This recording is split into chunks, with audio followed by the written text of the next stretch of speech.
All right, guys, it's 2 o'clock and we're going to get started with our ESRP Learning Program webinar.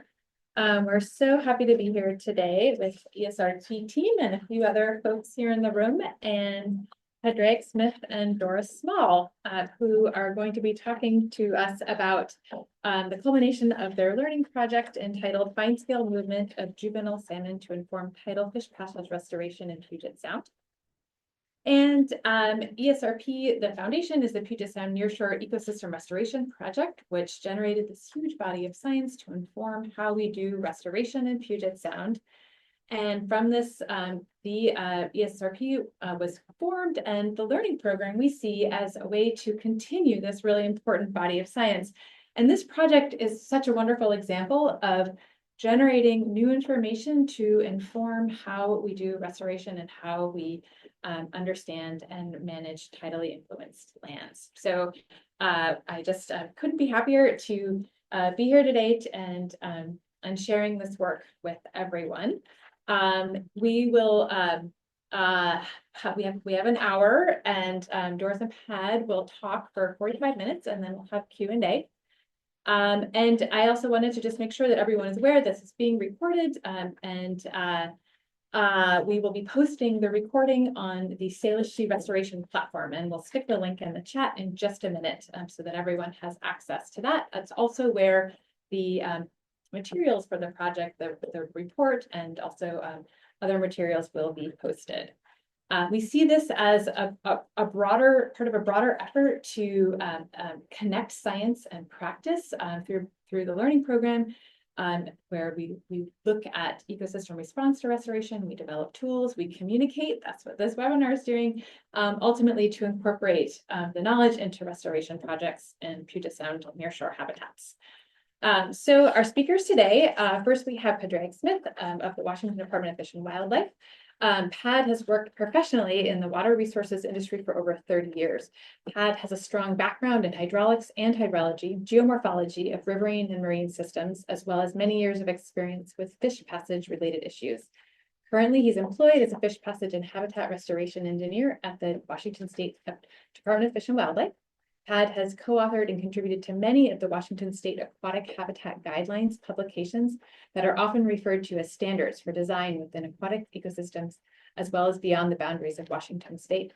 He has designed and implemented a broad range of habitat restoration projects focusing on fish passage, habitat connectivity, slide channel and groundwater channel development, large woody materials, estuary restoration, tidal connectivity, and nearshore projects to protect threatened and endangered species of salmonids in and throughout Washington State. I'll also say, when I first met Pad, I was carrying a baby on my back, and I said, "Oh, I got to go to the bathroom," and I just passed him my baby. So I think that meant I really trusted him. Doris Small is retired a couple of years ago after 36 years as a fish habitat biologist in the Washington Department of Fish and Wildlife, focusing on nearshore and estuary habitat protection and restoration projects. She has been involved in salmon recovery efforts with local watershed groups, providing technical assistance and program management for habitat restoration projects, primarily on the Kitsap Peninsula, South and Central Puget Sound, and the Hood Canal watersheds. Doris's educational background is in marine science at UC Santa Barbara and Moss Landing Marine Lab. She currently lives in Olalla, Washington, in between retirement travels and other retirement activities. And I just want to say I'm incredibly grateful for the time that I've had with Doris. I've learned so much from you, and I'm delighted to still be sucking you into things, and also really happy for you that this project is culminating. So with that, I'm going to pass the floor to Doris and Pad. Reminder, we'll have, so if you have a question, you feel free to post it in the Q&A so that you don't lose it, but we will make time and space to answer the questions at 2:45. Okay, I will stop sharing and pass the floor over to Doris and Pat. Hi, everybody. Just let me get the camera figured out here and switch the shared screen. Yep. Nice. Screen 2, correct? Yes. And share. Okay. Okay. Good. Thank you, Tish, for the introduction. A little long-winded, I guess, I suppose, but appreciate the introduction. So Doris and I are here today, as Tish said, to talk to you about some work that we did looking at juvenile salmon movements in intertidal areas. As Tish, one second. There, okay. Screen's advancing now. Tish essentially introduced these photos earlier. That's me on the left, Doris on the right. We don't have to go into a lot of detail there. But that's doing the things that we prefer to do, and that's out in the field looking at real fish in the wild.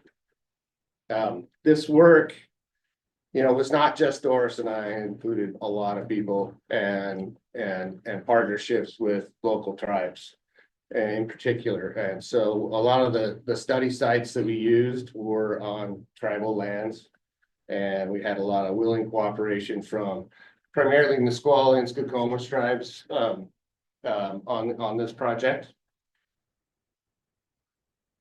And so just briefly, and we're going to try to not dive too deep into the history, but a little background on what is a barrier in the intertidal. And I think when you look at culverts and things like that, and anyone that deals with fish passage, you see a picture like this, and it's pretty easy to say, well, fish probably can't get through that pipe, right? That's and puts the scale on that. That's about a 10-foot drop on that pipe right there. But if you were to come back a few hours later, the tide changes things. So the tide's up, and this is exactly the exact same site from the same photo point.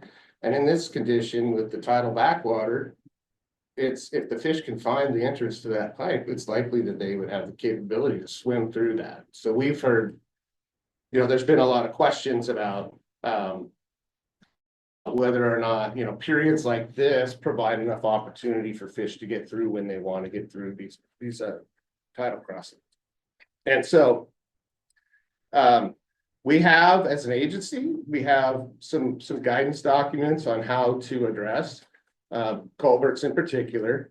We have the Fish Passage Inventory and Assessment and Prioritization Manual and the Water Crossing Design Guidelines, neither of which go into a lot of heavy detail on how to address intertidal crossings. They're primarily based on riverine situations. The latest version of the Fish Passage Inventory and Assessment Manual does have a sort of a truncated, they call it a level T, simplified way to look at some tidal crossings. And then within the Water Crossing Design Guidelines, there's an appendix on, methods, thoughts, and ideas on how to deal with intertidal crossings.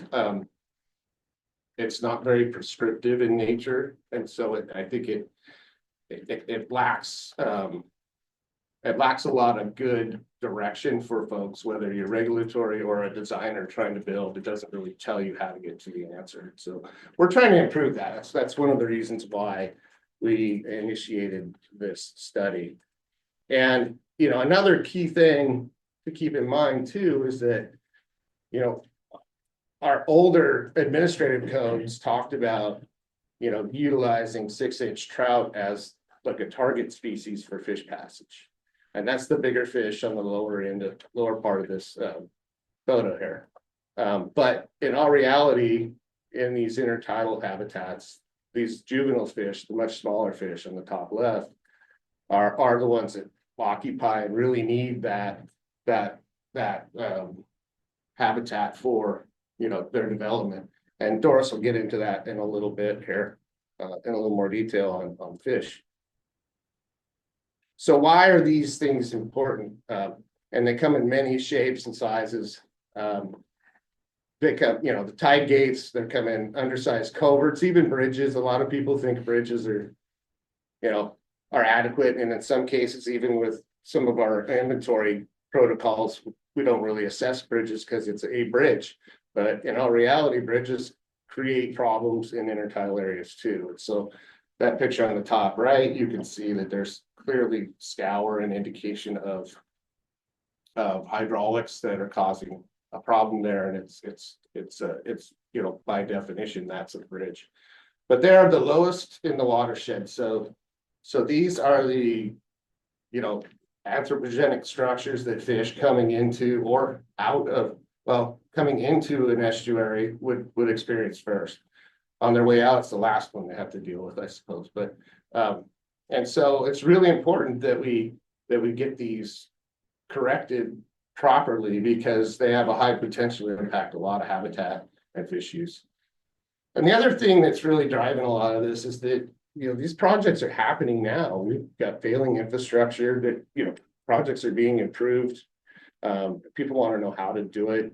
There's legal ramifications that have occurred in things like the culvert case injunction that requires fixing these barriers in certain areas. Restoration projects are happening, and you know, from all those perspectives, we need to get a handle on what's the right method and how do we tell people how to fix and correct these properly.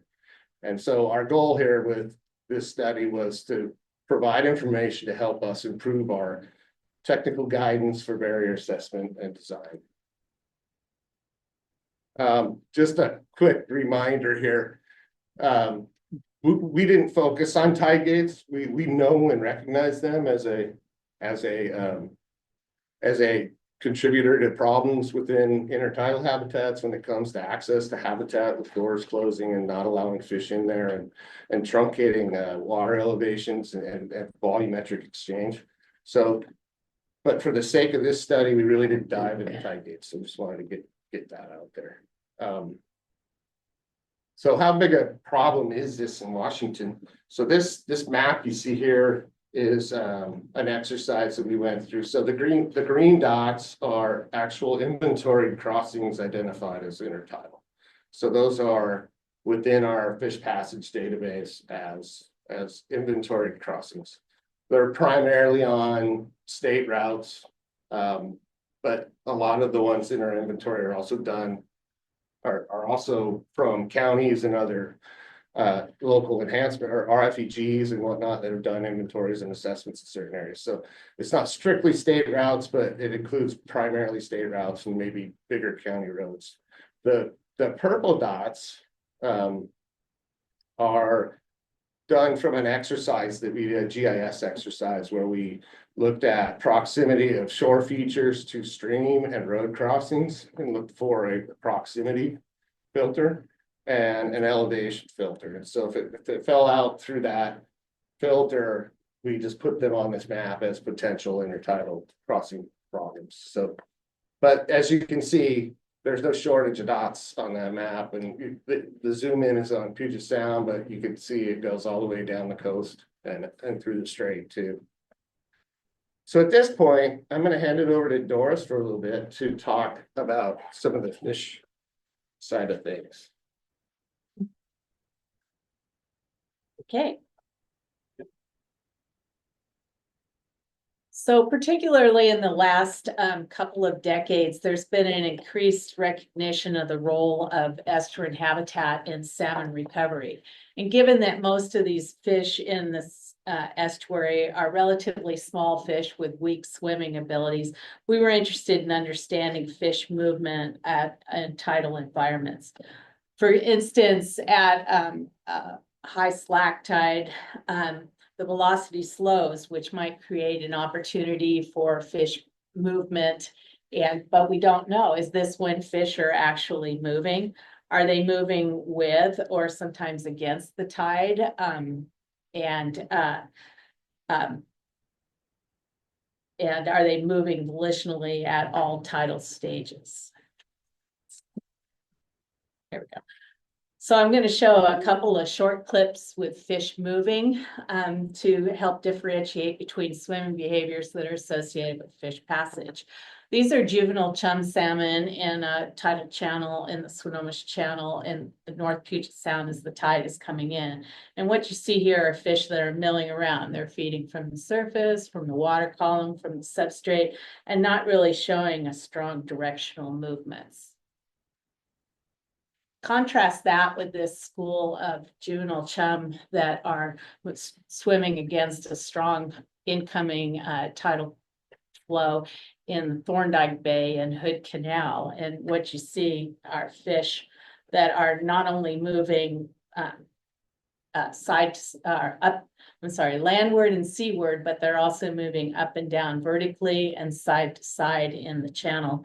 Fish are really built to swim into flowing water. That's how their scales work. That's how their fins work. So it's not really surprising that they're oriented in this direction. In fact, even when fish are swimming with the direction of tidal flow, they're often doing it oriented toward the tide or toward the flow and might be moving somewhat tail first. We chose to work with pit tags, that is passive integrated transponders, to track the movement of individual fish, as we thought that would give us the most information. The internal microchip in a pit tag is read as it passes nearby or through an antenna, recording where and when that individual fish was detected at the antenna. But pit tags are challenging to work with in saltwater as the conductivity is high and it can impact the tag detection. It means that you have to work with larger tags and smaller antenna, and these smaller antennas often have to be deployed in smaller tidal channels for how they could span the channel. And tagging then was often limited to larger salmonids, such as the 65 millimeter Chinook that we tagged. And that's at the upper limits of the range of sizes that are most present in estuarine environments. So we were restricted to working with larger fish. We selected sites that were in relatively undisturbed areas so that we could release pit tag Chinook there in something of a reference condition. In 2019, we had 3 sites that are shown here with the orange boxes, including one in the Nisqually River Delta and 2 in the Skokomish River Delta. We also tagged Chinook and coho at a site in the Skokomish Estuary in 2020 and 2021 that's outlined in the yellow box. With the webinar time we have today, we're mostly going to focus on the site with the yellow box for 2020 and 2021. That site was a tidal distributary channel about a ½ kilometer in length that connects in both ends with a larger channel of the Skokomish River. So they could go out either and.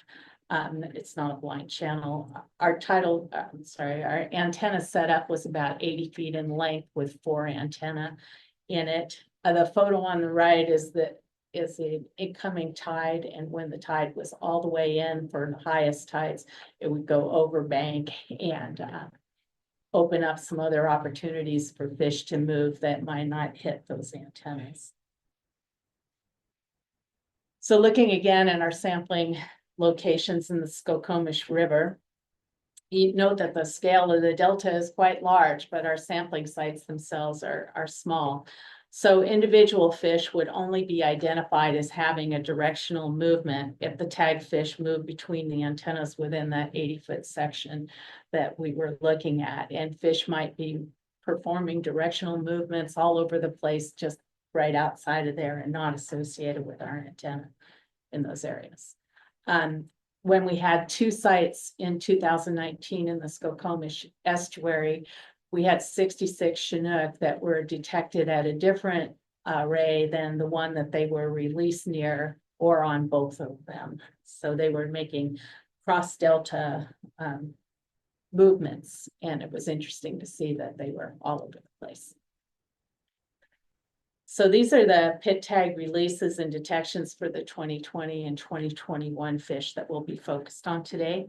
The upper table shows the tagged fish that we released near the antenna sites and the mean size of the fish. We worked with Chinook raised at the George Adams hatchery in the Skokomish system and selectively tagged smaller fish that we thought might have a better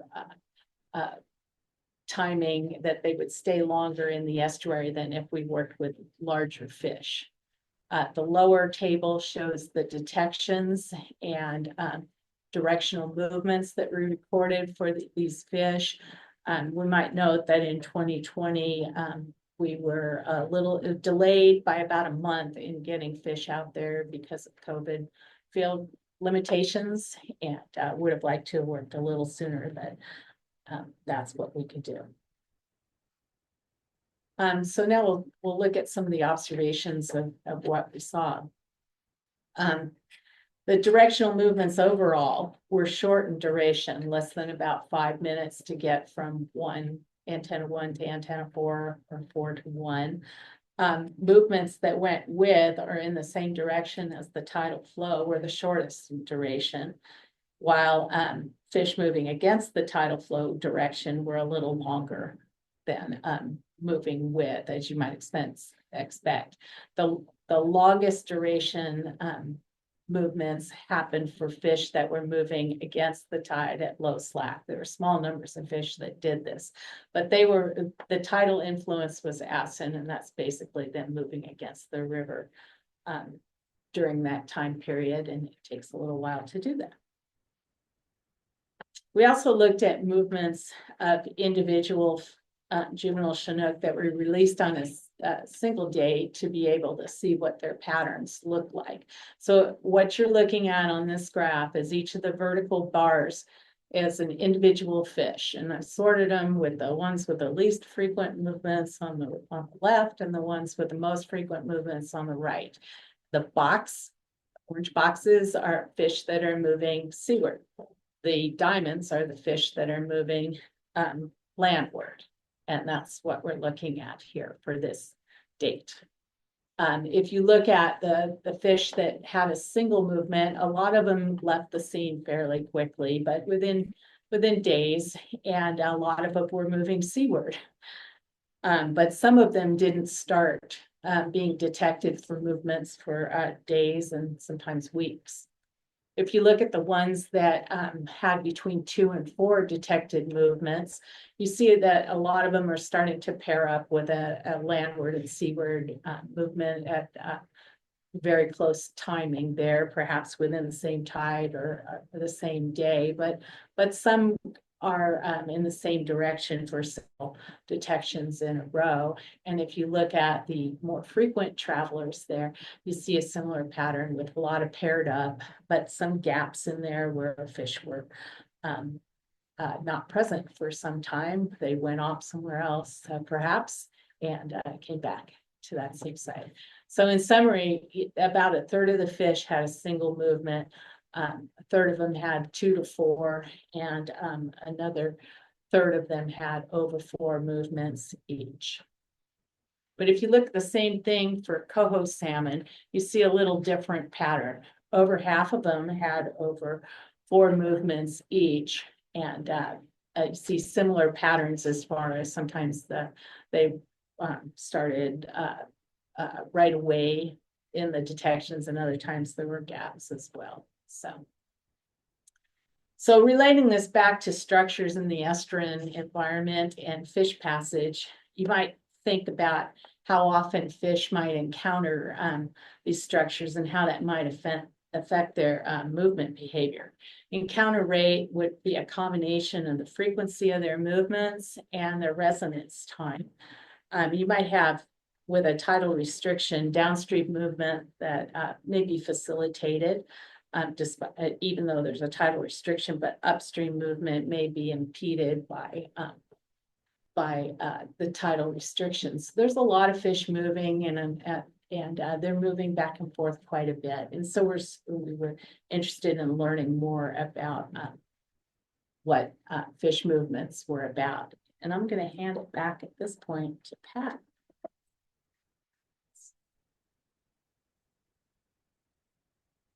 So we to talk about other data that we collected besides pit detections and movement direction on these fish.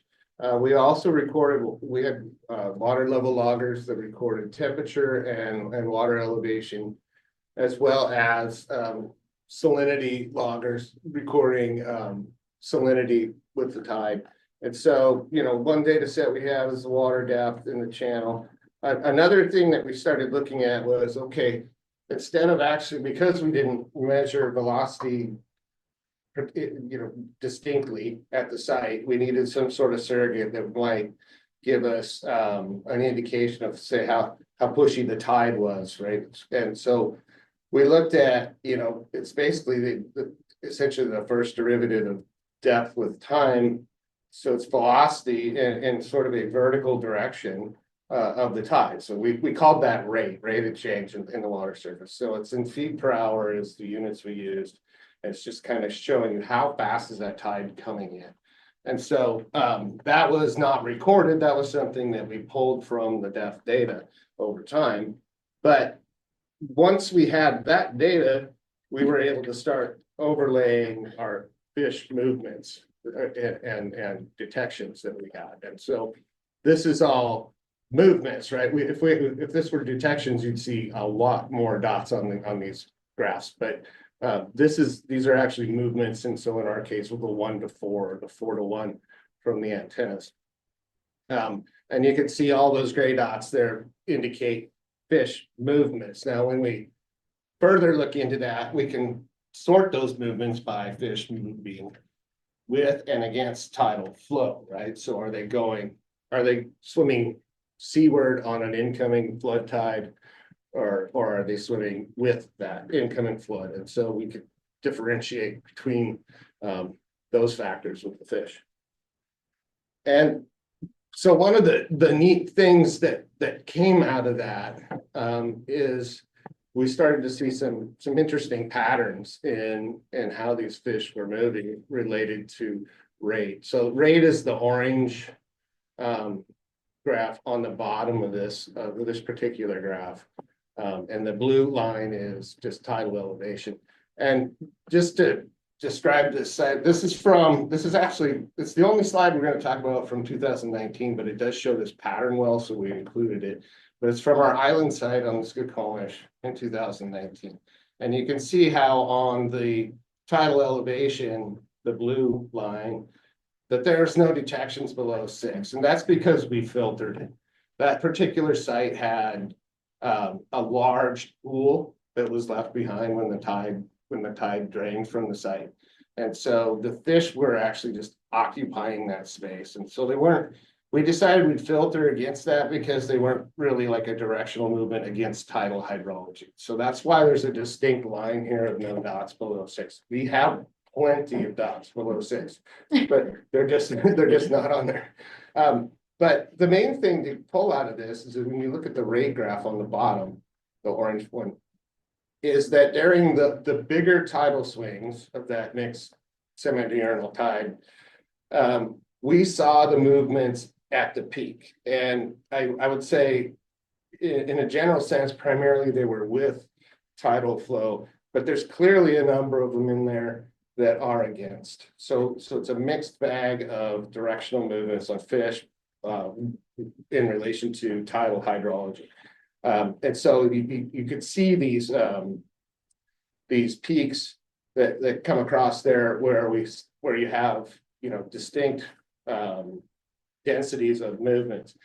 And if you look at like to the far left and the far right of that lower graph, in those intermediate tides of the day, the fish just seem to freely move around like through that whole tidal range. And so I don't know that we have a conclusion as to what this all means, but it's a very interesting thing that we saw and were able to see in this pattern out of the data. And this is even though this is from 2019, we did see this pattern in the 2020 and 2021 data also. It's just in this particular data set, it's quite clear. It's just really interesting.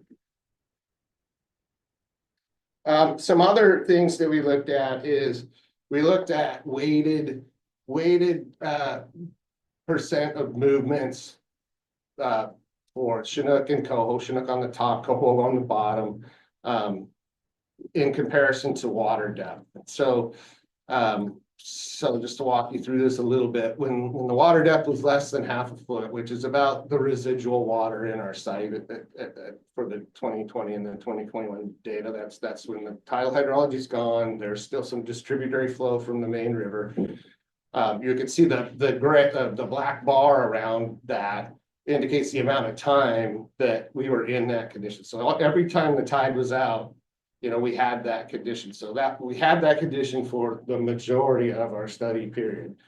However, if you look at the number of movements we saw during that period, they're very small. So, we've simplified conclusions, at least I have, that, you know, when the tidal hydrology is not there, these fish are somewhere else doing something different than running through our antenna gauntlets, right?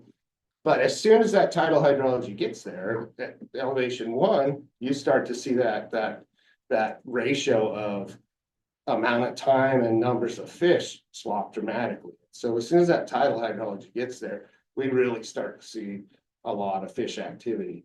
And you know, we see a peak at somewhere around 3 to 4 feet ish in fish activity. Something to note here, though, and Doris hinted at it a little bit, and I'll remind it a couple more times in a couple other slides, is that as the tide gets higher and higher here, the effectiveness of the antenna arrays becomes less and less. So the salinity really has an effect. The conductive properties of it have a pretty big effect on the read range of the antenna, and then the fact that, you know, the depth of water is providing access to other channels that the fish could get around. So as we move to the right of that graph, you know, I think you have to take that data with a little more of a grain of salt and assume that we probably missed some fish. We know they were there because we could see them breaking the water there. So, and so let's see, this is another similar version of the same graph based on the rate of change data that we had. So again, you can see that like at 0 rate of change, which is either at high slack or it's at no tidal hydrology scenarios, right? We see the ratio of fish detections is not very high. But when we get to you know, the higher rates of exchange, like you can see in that -3 and the 3, you know, there's hardly any time period that we reached that rate of change. But however, lots of fish were moving at that time. So some pretty interesting information.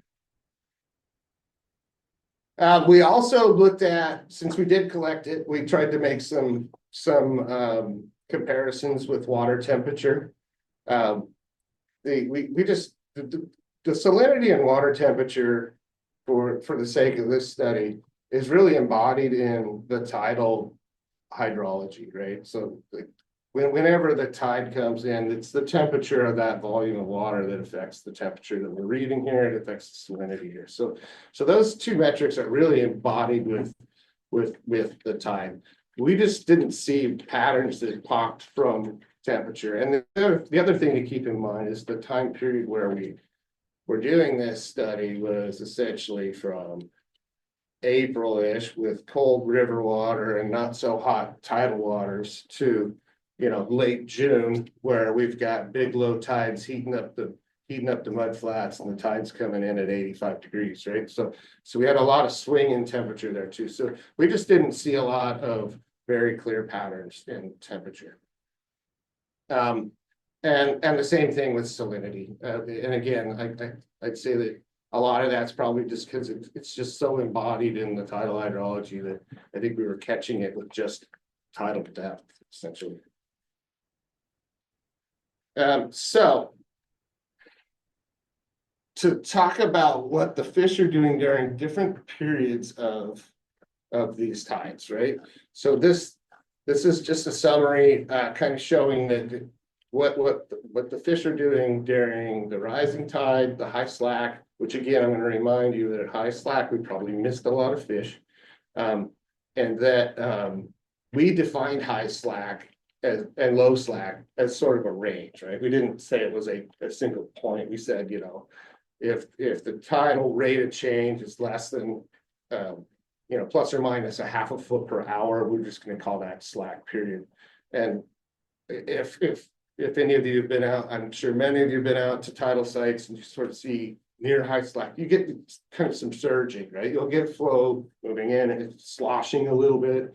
So that's why we wanted to give some range to high slack. But keep in mind that at high slack, we're missing detections most likely in a lot of ways, whether it's from the equipment or just the other pathways that the fish could be taking. So I feel like those numbers are artificially low, but we're just reporting what we caught.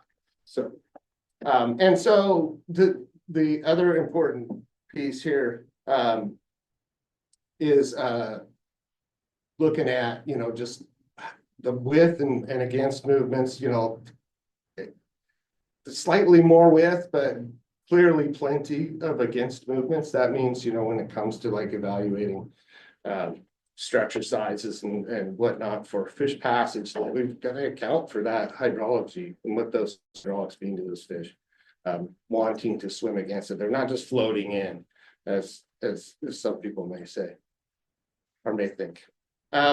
So in addition to the fish study, we did do some hydraulic modeling work as part of this. And so this graph here is sort of a theorized conceptual thought of, it's based on a model we did for the Nisqually site. However, I just stopped it at certain time steps to try to represent what on the top left being like an undisturbed estuary. That's how much tidal volume exchange occurs and inundates the whole tidal marsh.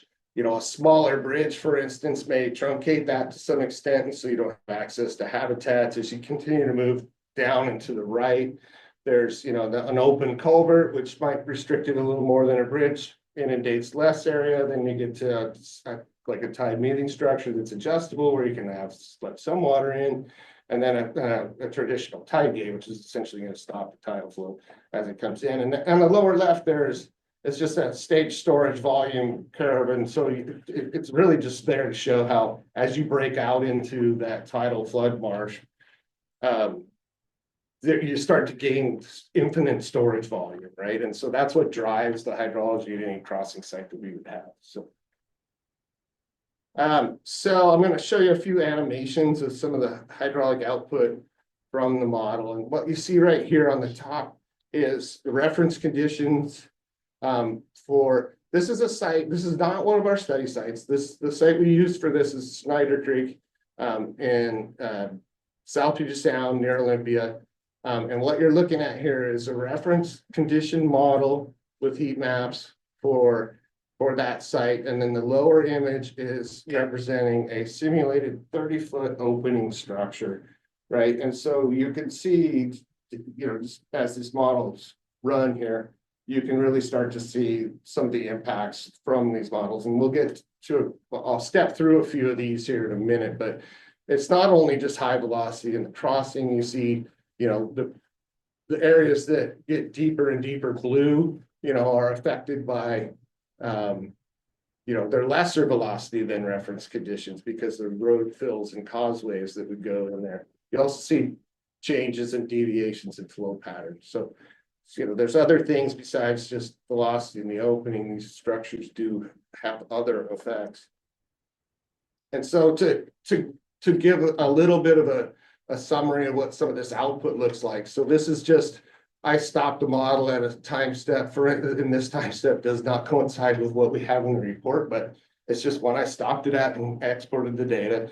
And so what you'll see here is the graph on the top right is representing the velocity through that cross section for various openings. And so if I walk through this, the blue dashed and the green lines, let's start with the green line. The green line is the reference condition for this site. So to put it in perspective, that estuary, full like estuary marsh width there is about 420 feet, so that everybody understands that here, just for the sake of size.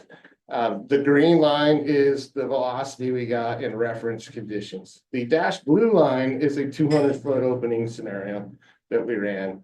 And you can see it tracks with the reference conditions pretty well. We're not seeing a lot of deviation in velocity there. The next line up, the darker green line, is a 100-foot opening. The magenta line is a 60-foot opening, and the red line is a 30-foot opening. And so you can see we're in reference conditions, we're at 0.2 feet per second, probably well within swimming capabilities of most of these little juvenile fish. And we stuff a 30-foot opening in there and we get to 1.6 feet per second. And that's probably really stressing those fish out at those moments, right? So the other thing to note is that this condition doesn't persist through the whole tide cycle. This is at a particular time step. So there's this sort of kind of called it dynamic transitioning, but it changing from, you know, one condition to another as the tidal conditions change. And so here's another one. This animation goes really quick, so I'll do it again, but I just wanted to talk about, take that one graph that we had about what the fish were doing during certain portions of the tide, and then represent it on some of our model outputs. So what we're looking at for model output here is top left is the 30-foot opening scenario, bottom right is a 100-foot opening scenario. And this does coincide with the time steps that we have in the report. This is at time steps, so 1 hour into our modeling. And so it's an incoming rising tide. And you can see that, you know, comparing the 30 to the 100, there's still an impact at the 100. The blue means it's reducing velocity. The red, you know, the warmer colors means it's increasing velocity. So there's patterns of flow change that are occurring, you know, all kinds of different things. And we also can clearly see that we have fish wanting to go both directions. I'm going to step through that one more time just so you can see that animation because it was very quick.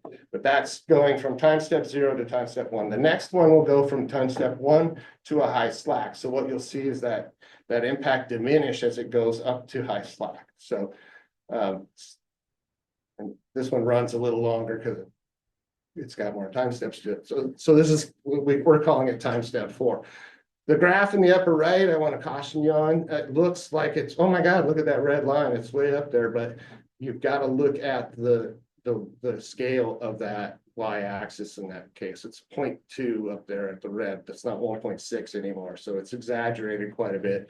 But you can see there that as we transition from that time step 1 to time step 4, now we're in a condition where, other than some residual flow patterns that are still you know, persistent, you know, there's probably not velocity problems for fish to get through here. So somewhere between time step 1 and time step 4, it transitioned from something that was probably problematic for these fish to something that was less problematic or not problematic for these fish. The next one will go through low slack up to high slack and then back to an outgoing tide. So just to show you the different scenarios here. And so, you know, right now it's flooding, now it's ebbing. And in this one in particular, you know, again, I want to point out the blue areas there that are, you know, those are additional impacts that probably, you know, it's lesser velocity from reference conditions, but it's probably likely to help change dynamics of the habitat in that area. Might contribute to shoaling, changes to vegetation patterns, whatever else that could happen there. But anyhow, there's a lot more data to all this, and it's in our report. You can find it on the Salish Sea Wiki, or I think at Prism too. I think you can download these through Prism also. There's a few appendices in the main report. There's just a lot more data there with and it's too much for us to go through in 45 minutes. So quick summary of the results is that the juvenile salmon are moving, and the frequent movements throughout the tide cycle. We saw cross delta movement. So we saw them moving from one of our sites to another site and even back in some cases. So they're using that whole estuary. We were fortunate enough to catch a few on our antenna so that we had some data, but they are moving. They really pick up. They're definitely moving with and against the flow, but they really seem to pick up their activity as that tidal hydrology comes in. That's something we really noted. And that's really important for when you think about something like a tide gate that closes the door on them right away as that tidal hydrology gets here, and we notably saw the fish really wanting to increase their activity there. It's not limited to high slack, so I think the thought of if we can just get fish passage at high slack, are we good? I'm pretty sure that that's probably not the case. And that the encounter rate as being something that's quite important. How many times do these fish need to make a trip through whatever structure we put there? It's probably pretty critical in their success to get back and forth through these structures. The encounter rates were higher for coho than they were Chinook. And in a lot of cases, it's likely that a downstream movement or a with the flow movement can be facilitated, right? And even an undersized structure. But if that fish were to choose to want to go back to where it came from, it would then have to fight that hydrology in those scenarios. The finer scale results, we had more fish movements at depths of 2 to 5 feet.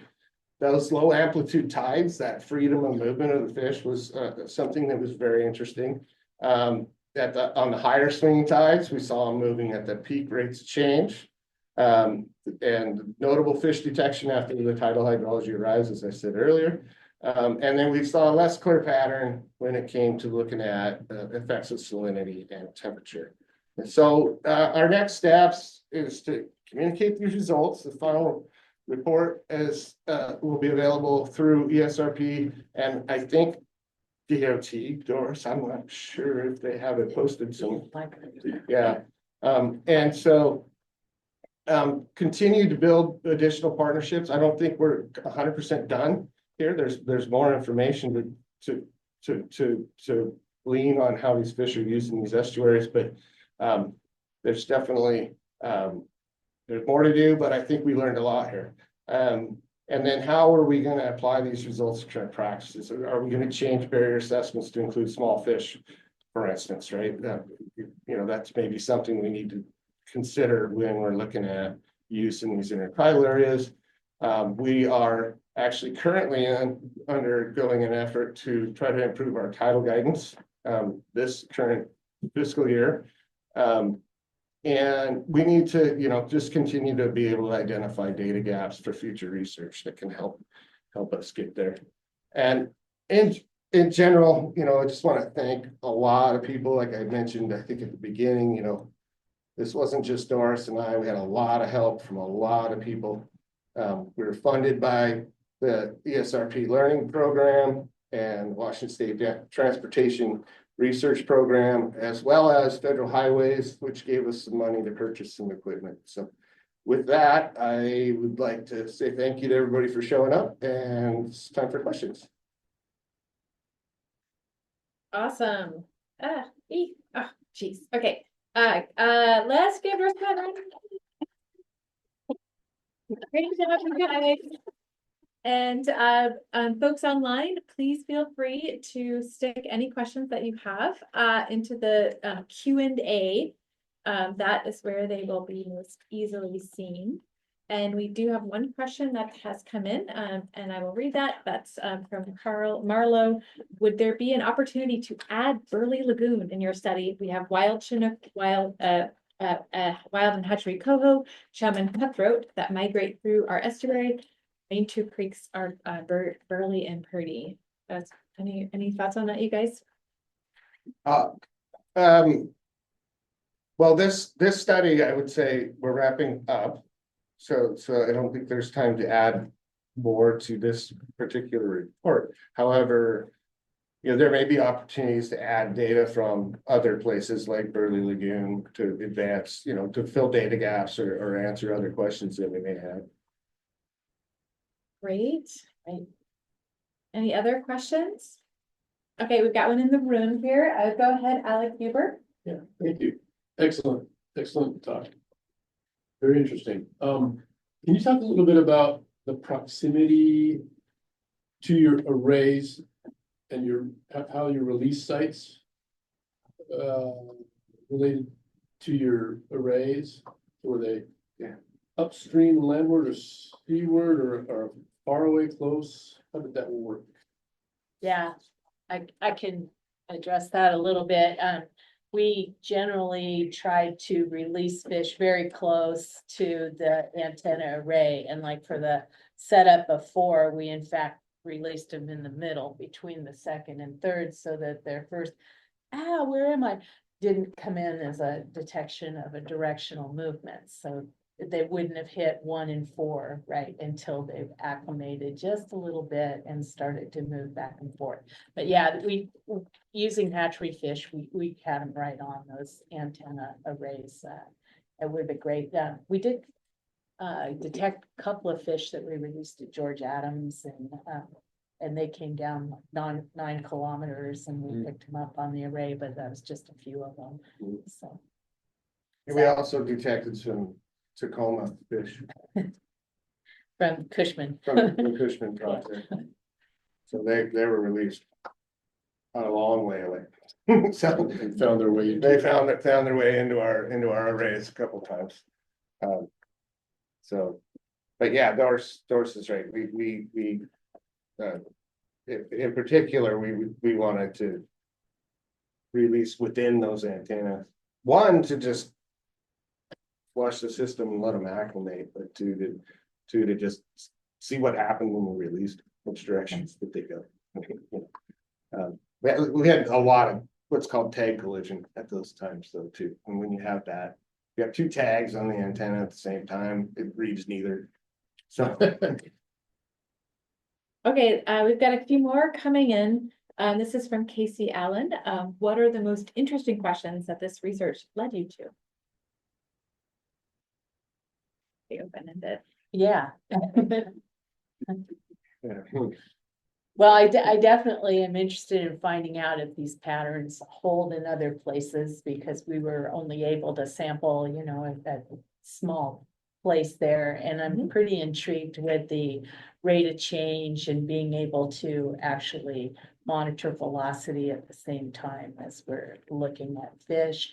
One of the other questions that I know I'm interested in is the difference in hydraulic conditions within the channel. You know, it's not just one set of velocities that changes throughout there, and understand where fish are moving in a little more detail would help us with tidal guidance as well. I know Pat's first thought was to try and get antenna that were really tiny and just pepper the channel with them and try and see if we could figure out where they were moving within the channel.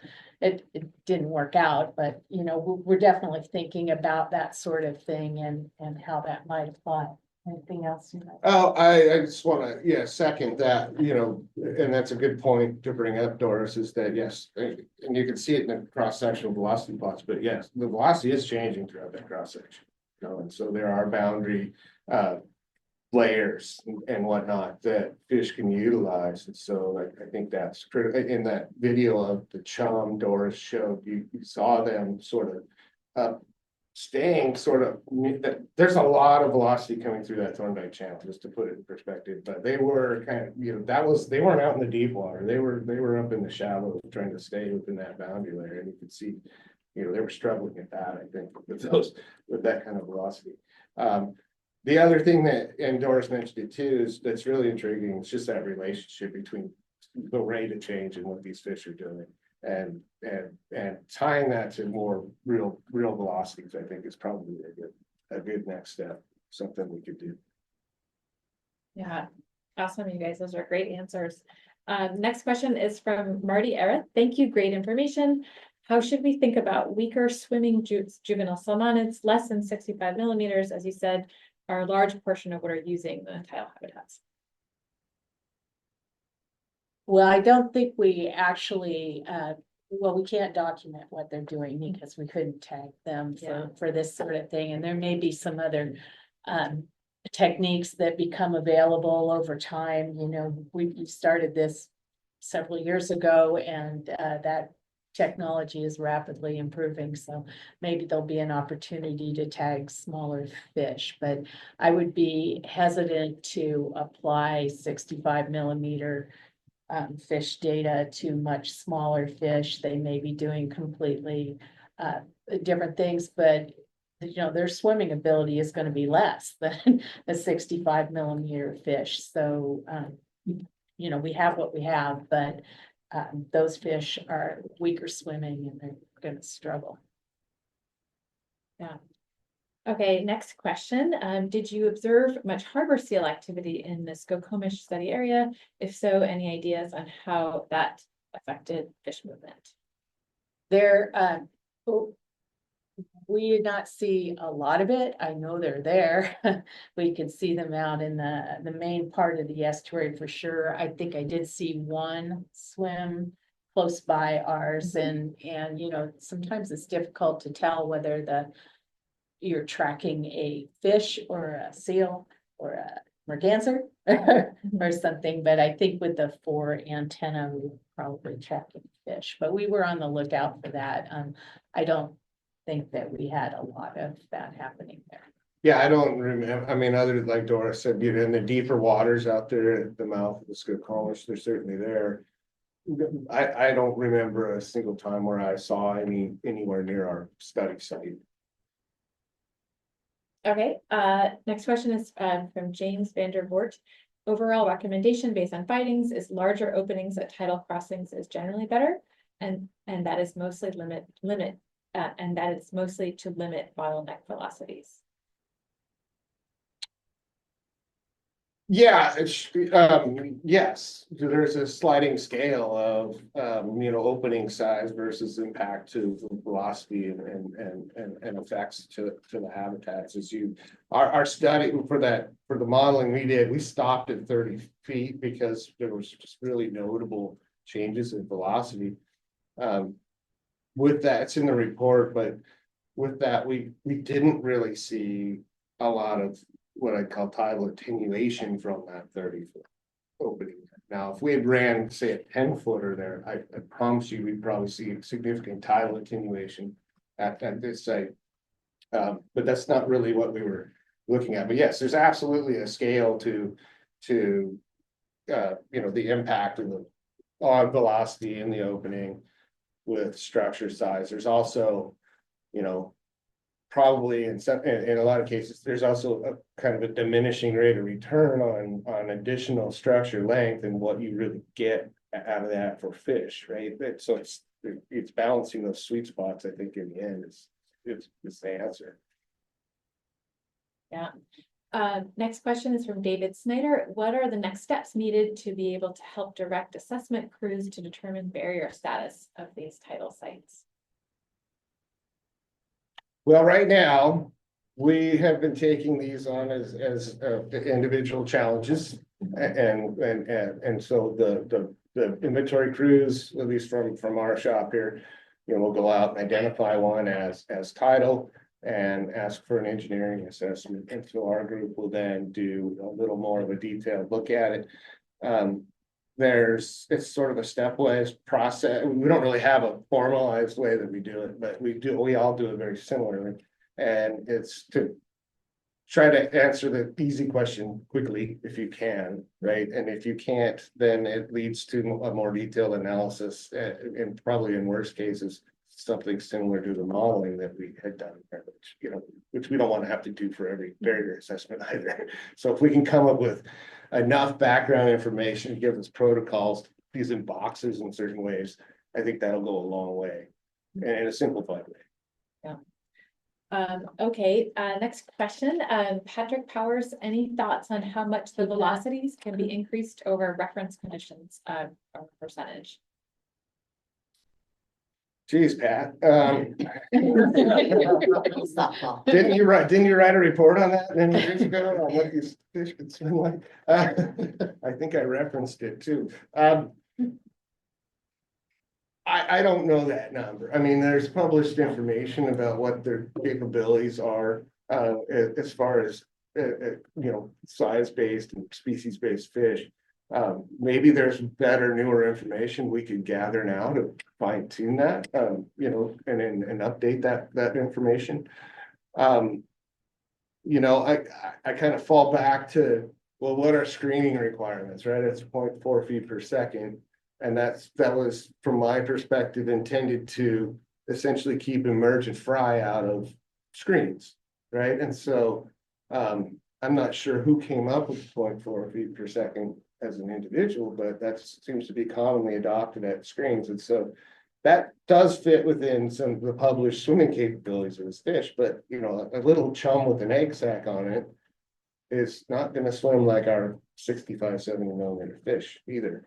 And so I don't know, Pat, you know, we have velocity ratios we talk about in freshwater systems of 10%. However, you know, 10% of 0.2 is 0.22, and it's not even measurable in things. So I don't have an answer for that. It's one that we do need to probably get our grasp on before we finalize like a strong direction on where we want to be on this.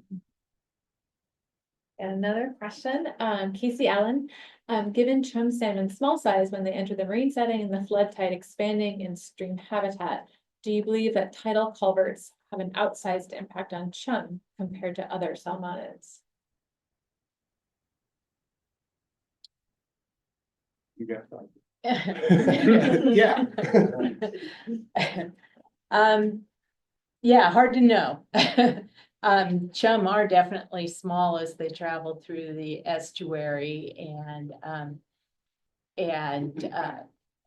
we did not look at their movement patterns back and forth. The general idea is that they're traveling through a little quicker maybe than Chinook and coho subyearlings, but if they were also moving back and forth in a similar way to what we saw for Chinook and coho, their small size and encounter rates, you know, would be higher too. So it's hard for me to say whether it's outsized impact, but it would have an impact because they do move some. They just tend to move out a little faster. Yeah, I would say that I think if you look at it from the perspective of like deviations from reference conditions, I think that it's probably safe to say that deviations from reference conditions might have a bigger impact on that smaller chum fish than it would the bigger fish we looked at. But at the same time, you know, a lot of these estuarine systems have in reference and natural conditions, you know, have pretty significant velocities moving through them. Those same fish are there and they have to negotiate that scenario also, you know, so I have a feeling maybe they just get pushed around a little more than other fish that have a motivation to be somewhere and are strong enough to do it. All right, well, let's thank these guys one more time, and we will conclude our webinar for today. Everyone, thank you so much for joining us. And again, watch that restoration platform webpage for additional materials about the project. And thanks so much, everyone. Thanks, you guys. Thank you.